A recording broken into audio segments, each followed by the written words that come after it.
श्री स्वामी समर्थ अवधूत चिंतन श्री गुरुदेव दत्त. कसे आहात? मजेत आहात ना? असलंच पाहिजे कारण तुमची पूर्ण कनेक्टिव्हिटी माझ्याशी आहे. आणि आपण जर आता बघायचा विषय बोललात तर आताचा विषय यासाठी आहे की रविवार ते 7 दिवसाची जी एनर्जी तुमची असेल किंवा ती जे काही एनर्जी तुमची आहे, ते आपण आता चेक करणार आहोत. 8 दिवसाची किंवा 7 दिवसाची जी एनर्जी तुमची जी आहे ती काय आहे? श्री स्वामी समर्थ अवधूत चिंतन श्री गुरुदेव दत्त. मेष राशीसाठी हा आठवडा कसा राहील? मेष राशीसाठी हा आठवडा कसा राहील? श्री स्वामी समर्थ. पैसा, लव्ह रिलेशन,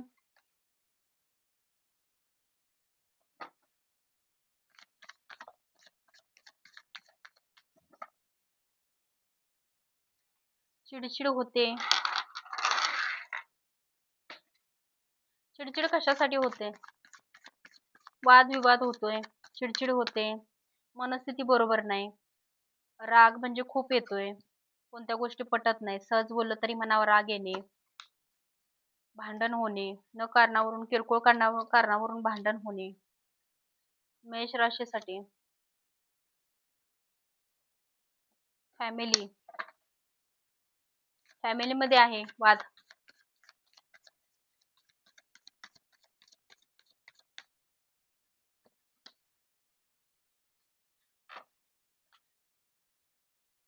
टावर मुवमेंट.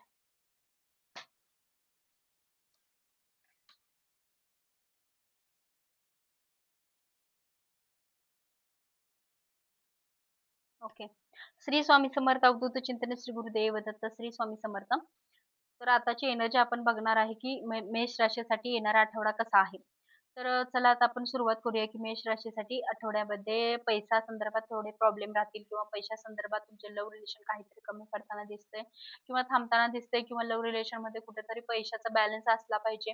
हे सुद्धा तितकंच महत्वाचं आहे की पैसा नाहीये किंवा पैशासाठी फॅमिली कंप्लीट होत नाहीये. फॅमिली कंप्लीट होत नाहीये किंवा लव्ह रिलेशन मध्ये सुद्धा कंप्लीशन तुम्हाला काही मिळत नाहीये किंवा तुमचा रिस्पॉन्स कुठेतरी कमी पडतोय, बॅलन्स व्यवस्थित होत नाहीये. कष्ट खूप आहेत, पण पैसा हवा तेवढा उपलब्ध होत नाही किंवा मिळत नाहीये. देणं-घेणं असतील, पैशाचे कर्ज वगैरे असेल किंवा देणं-घेणं वाढत असेल, ते सुद्धा पैसा कुठेतरी कमी पडतोय. बॅलन्स व्यवस्थित क्रिएट होत नाहीये तुमच्यामध्ये. त्यामुळे सगळ्या गोष्टी बिघडत आहेत. तुमच्यावरती त्रास होताना दिसत आहेत. तर अजून असं आहे की आठवड्यामध्ये थोडा आजारपण दिसतंय, दुखणं दिसतंय, ताणतणाव दिसतोय, वाद दिसतोय, चिडचिड दिसते, भांडण दिसते किंवा छोट्या-मोठ्या गोष्टींवरून घरात सुद्धा वाद होताना दिसतोय. तुम्हाला थोडंसं बॅलन्स व्यवस्थित क्रिएट करायचा आहे, जेणेकरून वाद होणार नाहीये.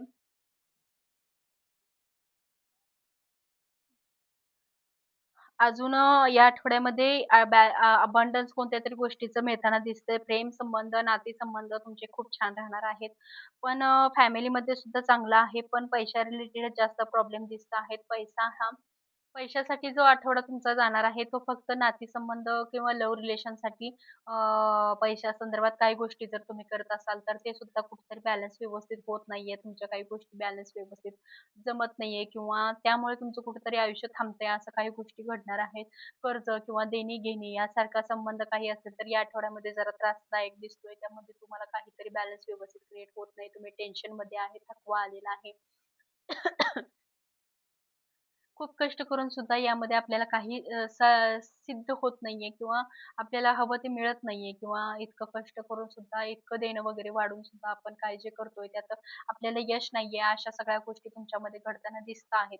तर आपण एनर्जी बघणार आहोत. फुल मूनची एनर्जी नाही, कारण आत्ताची एनर्जी आहे अमावस्येची. अमावस्येची एनर्जी आपल्याला बघायची आहे की या आठवड्यामध्ये येणाऱ्या अमावस्या तुम्हाला काय सांगण्याचा प्रयत्न करत आहे, काय संदेश देण्याचा प्रयत्न करत आहे. येणारी अमावस्या तुम्हाला काय संदेश देण्याचा प्रयत्न करत आहे. चंद्रमा आपल्या विरोधाला दूर ठेवेल. तुमच्या विरुद्ध जे असतील कोणीतरी त्यांना दूर ठेवण्याचा प्रयत्न करेल.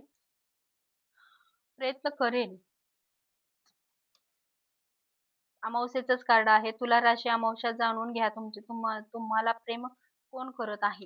येस. कारण तुमच्यावरती प्रेम करत आहे. सत्यवान कोण तुमच्यामध्ये वागत आहे किंवा तुमची म्हणजे खरंच रिअलमध्ये तुम्हाला प्रेम म्हणजे लव्ह रिलेशन पण दिसते, कारण मगापासून लव्ह रिलेशनची एनर्जी येते आहे.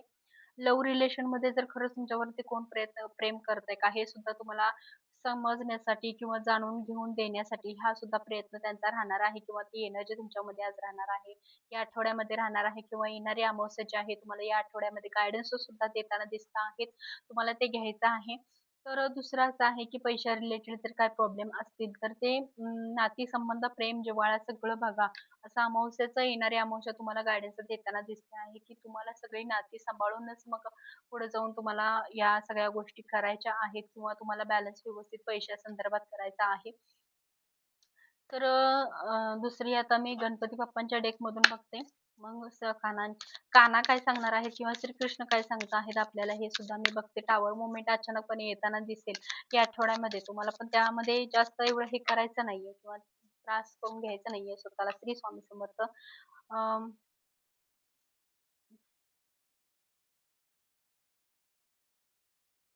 पूर्णतः समर्पण करायचं आहे स्वतःला. पूर्णपणे मेडिटेशन वगैरे जर असेल तुमचं करायचं तर ते सुद्धा या आठवड्यामध्ये करू शकता. अध्यात्माकडे येस, हे पण तेच सांगत आहेत, की अध्यात्माकडे थोडंसं फोकस द्या. अध्यात्मावर विश्वास ठेवा. अध्यात्मावरती कुठेतरी आपले मन स्वच्छ आहे हे दाखवा किंवा नीतिमत्ता आपली चांगली ठेवा. देवाची सानिध्य चांगल्या नीतिमत्तेने करा. देवाच्या संपर्कामध्ये राहा जेणेकरून निगेटिव्ह शक्तीचा त्रास होणार नाहीये. चिडचिड या आठवड्यामध्ये होणार नाहीये. राग-राग, चिडचिड, भांडण किंवा शारीरिक त्रास किंवा मानसिक त्रास अशा काही गोष्टी आहेत त्या होणार नाहीयेत. पैशा संदर्भात सुद्धा सुद्धा प्रॉब्लेम सुरू आहेत ते सुद्धा व्यवस्थित म्हणजे तुमचे होऊन जातील या आठवड्यामध्ये. आणि खूप जणांचा प्रश्न असा सुद्धा आहे मला की रीडिंग मध्ये श्री स्वामी समर्थ चिंतन श्री स्वामी समर्थ तीन थर्ड पार्टी सिच्युएशन सुद्धा दिसते आहे इथे. थर्ड पार्टीमुळे तुमचं आयुष्य कुठंतरी बॅलन्स क्रिएट व्यवस्थित होत नाहीये. थर्ड पार्टी रिलेटेड जे पैशा संदर्भात लव्ह रिलेशन, कुटुंब, अबंडन्स मिळणे, प्रेम, जिव्हाळा, नातेसंबंध किंवा तुम्हाला स्वतःला त्रास होणे किंवा आयुष्यामध्ये अचानकपणे तिरस्कार किंवा मनावरती विरोध, मन व्यवस्थित स्वच्छता नसणे किंवा थोडक्यात सांगायचं बोललं तर आरोग्य व्यवस्थित नसणे, आरोग्यात कमी जास्त होणे, ह्या सगळ्या गोष्टी ज्या आहेत त्या थर्ड पार्टी सिच्युएशनमुळे दिसत आहेत. 1, 2, 3, 4, 5, 6, 7, 8 ऍडफाटा आहे सगळ्या कामाला या आठवड्यामध्ये. शुभकार्य होत होईल तेवढं करायचं नाही या आठवड्यामध्ये. त्यामध्ये थोडा थांबायचं आहे किंवा वेळ घ्यायचा आहे थोडासा. आणि आठवड्याच्या शेवटी किंवा 9-8 दिवस झाल्यानंतर 9व्या दिवशी अचानकपणे तुम्हाला धनलाभ होताना दिसतो आहे. काहीतरी प्रॉपर्टी अचानकपणे तुम्हाला मिळताना दिसते आहे. खूप नाही पण थोडी तर आहे जेणेकरून तुमचं काहीतरी भविष्याचं काम चांगलं होत राहील आणि भविष्याच्या काही गोष्टी व्यवस्थित क्लिअर होत राहतील. तर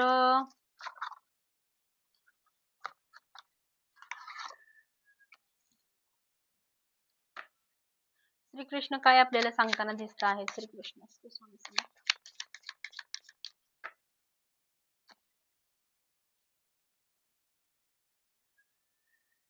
सोमदेवांची एनर्जी आहे. सोमदेवांची एनर्जी आलेली आहे. गोंधळ, चिंता, भ्रम, धोका, वैयक्तिक विश्वास हे महत्वाचं आहे. वैयक्तिक विश्वास म्हणजे स्वतःचा स्वतःवरती ठाम विश्वास असणं गरजेचं आहे. भ्रमात राहायचं नाहीये की दुसरा माझा आहे किंवा तिसरा माझा आहे, हे होईल ते होईल. हे भ्रम मनापासून काढून टाकायचं आहे हे सांगण्याचा प्रयत्न आहे. भीती, मनाला चिंता, गोंधळ या सगळ्या गोष्टी या आठवड्यामध्ये होत राहतील. पण तुम्हाला थोडस विश्वास स्वतःवरती ठेवायचा आहे. ही परिस्थिती किती दिवस राहील अजून?